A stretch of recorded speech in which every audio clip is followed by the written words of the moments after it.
అందరికీ నమస్కారం. ఇవాళ మనతో పాటు ప్రముఖ ఆధ్యాత్మికవేత్త జ్యోతిష్య వాస్తు పండితులు బ్రహ్మశ్రీ ఉమామహేశ్వర సిద్ధాంత గారు మనతో ఉన్నారు. గురుగారితో మాట్లాడదాం. గురుగారు నమస్కారం అండి. ఆయుష్మాన్ భవ. గురుగారు, డిసెంబర్ మాసంలో కుంభరాశి వారికి ఎలాంటి ఫలితాలు ఉండబోతున్నాయి కాస్త వివరించండి.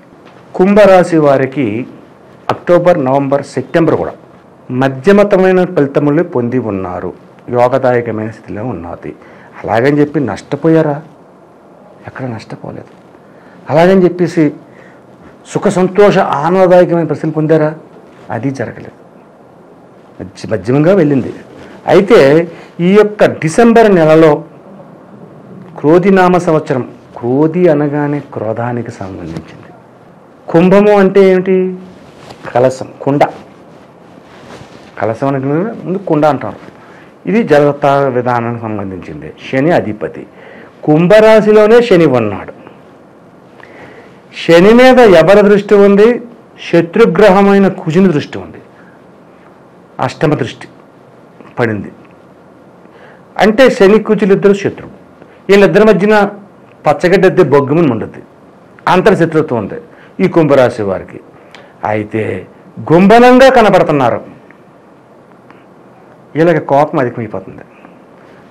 మరి కుజునంటే కోపదారి, వీళ్ళకి కోపం ఎక్కువైపోతుంది. వీళ్ళలోని నమ్మకతత్వాన్ని కోల్పోతున్నారు. నేను చెప్పిందే కరెక్టు, నేను చెప్పిందే వేదం, నేను చెప్పినట్టే మీరందరూ వినాలి, నేను చెప్పింది జరగకపోతే నాకు చిరాకు వచ్చేస్తుంది. ఇది మరీ బాగుంది. నువ్వు చెప్పింది జరగకపోతే నీకు చిరాకు వచ్చేస్తుందంటే ఎవడేం చేయగలడు? అది నీది తప్పది. ఈ ఆలోచనలతోటే ఉంటున్నారు వీళ్ళు, ఈ కుంభరాశిలో ఉన్నవాళ్ళు. ఈ ఆలోచన సరి అయింది కాదు, సక్రమమైన ఆలోచన కాదు, వక్రమైన ఆలోచన అంటారు. దీని వలన ఏమవుతుంది?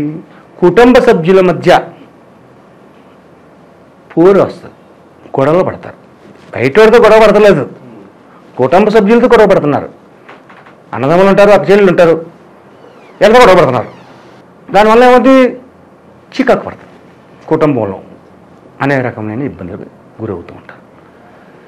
ఇటువంటి సమస్యను ఎదుర్కొంటున్నారు. సరే, ఇన్ని సమస్యలు ఇలాగ ఉన్నాయి కదండి. ఉద్యోగ రంగం వాళ్ళకి, వ్యాపార రంగం వాళ్ళకి, వీళ్ళకి కూడా అలాగే ఉందా? కాదు, అలా లేదు. వ్యాపారం చేసే వాళ్ళకి 3 పువ్వులు 6 కాయలుగా ఆదాయాన్ని వస్తుంది. ఉద్యోగాలు చేసేవారికి కూడా ప్రమోషన్స్ రావడానికి అవకాశం ఉంది డిసెంబర్ నెలలో. అలాగే అన్ని రంగాల్లో ఉన్న, ఒక రంగం కాదు, ఇక్కడ వ్యవసాయక, వర్తక, వ్యాపార, శ్రామిక, ఎలక్ట్రానిక్ రంగాలు, కాఫీ, టీ షాపులు, లేకపోతే భోజన హోటల్స్, ఈ అన్ని రంగాల వారికి కూడా శుభదాయకమైన ఫలితాలు ఈ కుంభరాశిలో సంపూర్ణ కలశంగా అమర్చబడి ఉంది. కానీ ఏంటంటే కుటుంబ సభ్యుల మధ్యన తగవలు పడిపోతున్నారు. కుటుంబ సభ్యులు బయట వాళ్ళతో గొడవ పడతలేదు. బయట వాళ్ళతో గొడవ పడితే వేరే కుటుంబ సభ్యులు. ఈ కుటుంబ సభ్యులు అంటే గొడవ పడుతున్నారు అంటే ఏమవుతుంది? ఏం కేసులు ఏం పెట్టారు? ఇంట్లో గొడవ చదువుతున్నాడు బయటికి వెళ్ళిపోయి కేసులు పెట్టించుకోరు, లేదా ఇంకొకరు ఎవరో తీసుకొచ్చి కొట్టించారు, నష్టపరిచారు. కానీ మనశ్శాంతిని కోల్పోతారు. మరి కుటుంబ సభ్యుల మధ్య గొడవ పడితే మనశ్శాంతిని కోల్పోతారు. అటువంటి విధంగా నష్టదాయకమైన పరిస్థితుల్లో ఉన్నారు. కానీ ఉన్న అన్ని రంగాలకి కూడా కుంభరాశికి శుభదాయకమైన ఫలితాలు. ఈ యొక్క మార్గశిర మాసం, హేమంత ఋతువు చాలా మంచిది. అందులో శుక్రమయోగం.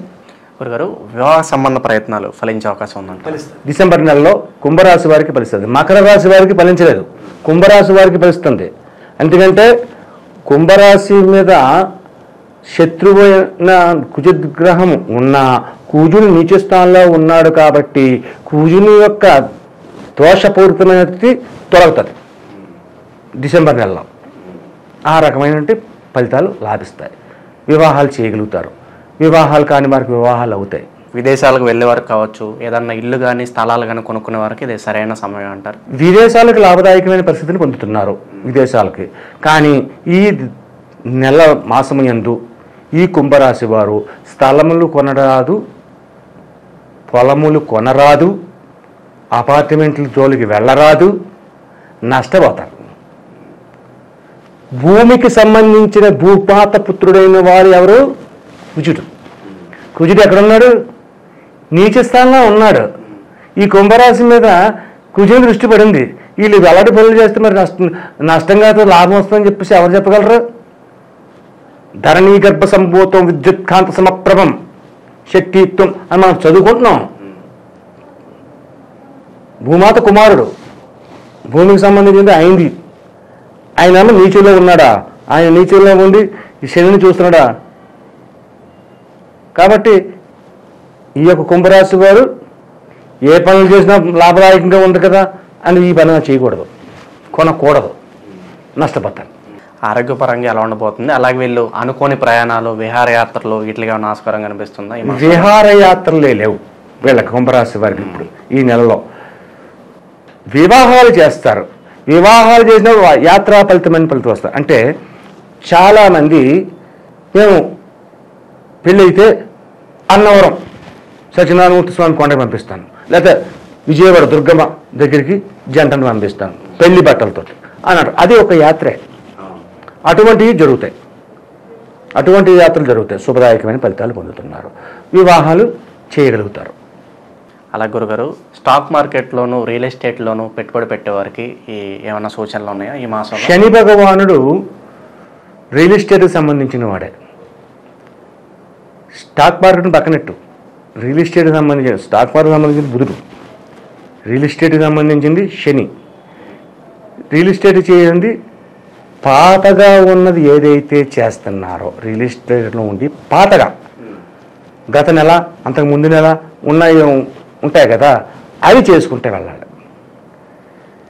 రియల్ ఎస్టేట్ అంటే మళ్ళీ భూమికి సంబంధించింది వచ్చింది ఇక్కడ. కాబట్టి ఇందాక చెప్పుకున్నాం మనం, కుజుడు యోగదాయకుడు కాలేదు ఇక్కడ అని. కాబట్టి కొత్తగా సంబంధించేది ఈ నెలలో బ్రేక్ చేసుకోండి, ఈ నెలలో బ్రేక్ చేయండి. భూమికి కొని కొత్తగా చేయండి. రియల్ ఎస్టేట్ ఫలితం ఉంది, కానీ ఇది పాతగా చేయండి.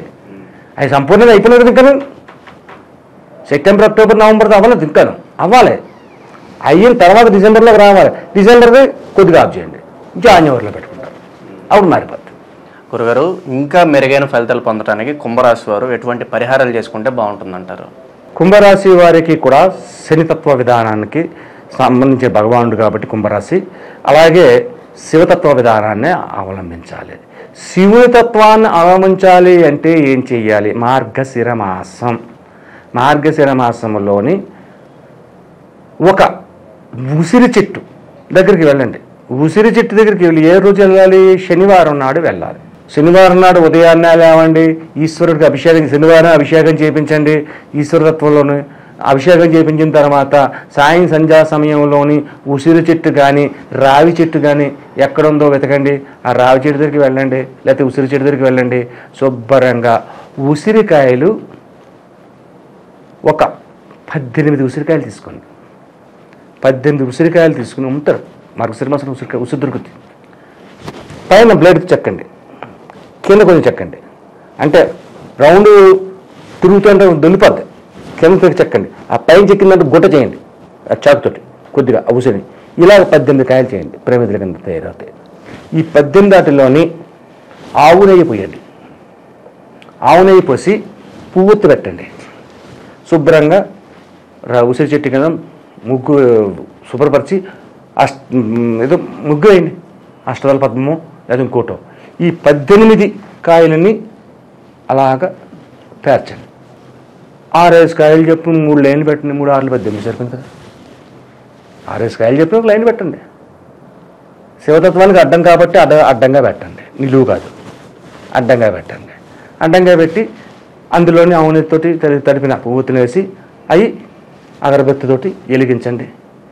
ఈ యొక్క ఉసిరికాయల చుట్టూ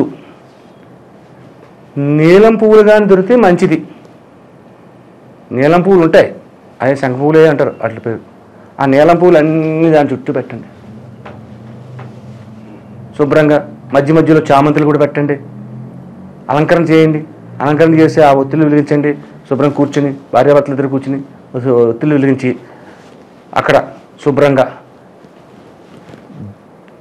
చలివిడి వడపప్పు అంటారు. పెసరపప్పు నానబెడితే వడపప్పు వద్ది. బెల్లంతో పిండితోటి చలివిడి చేస్తారు. చలివిడి, వడపప్పు, బెల్లము, ఈ 3 నివేదన చేయండి. వాటికి నివేదన చేసిన తర్వాత శుభ్రంగా దాని చుట్టూ 18 ప్రదక్షిణ చేయండి. 18 ప్రదక్షిణ చేయాలి. 18 ప్రదక్షిణ చేసిన తర్వాత మళ్ళా శివాలయంలోకి వెళ్ళిపోండి. ఇది సాయం సంధ్యాసనం నేను చెప్పాను. నేను మళ్ళీ శివాలయంలోకి వెళ్ళండి. శివుని దగ్గర కూర్చోండి. శివుని దగ్గర కూర్చొని ఓ 10 నిమిషాలు శివ సంకీర్తన చేయండి. లేదంటే లలిత సహస్రనామాన్ని వినండి. లలిత సహస్రనామం పారాయణ చేయండి. అది చేసుకుంటే ఓ పావు గంట సేపు, అరగంట సేపు కూర్చుని ఇంటికి వచ్చేయండి. ఇంటికి వచ్చి శుభ్రంగా కింద పడుకోవాలి ఆ రోజు. అయితే ఈ శనివారం నాడు మీరు తినే తిండిలో ఆవాలు ఉండకూడదు. ఆవాలు లేని ఫుడ్ తినాలి. చారులో ఆవాలు ఉంటాయి, ఉప్మాలో ఆవాలు ఉంటాయి. ఆ రోజు ఆవాలు నిషిద్ధం. ఆవాలు లేకుండా తినాలి. ఇలా చేస్తే ఈ కుంభరాశి వారికి యోగదాయకమైన స్థితిని, యోగ్యతాపరమైన పరిస్థితుల్ని పొందడానికి అవకాశం ఉంటుంది. డిసెంబర్ నెలలో కుంభరాశి వారికి ఎలాంటి ఫలితాలు ఉంటాయి?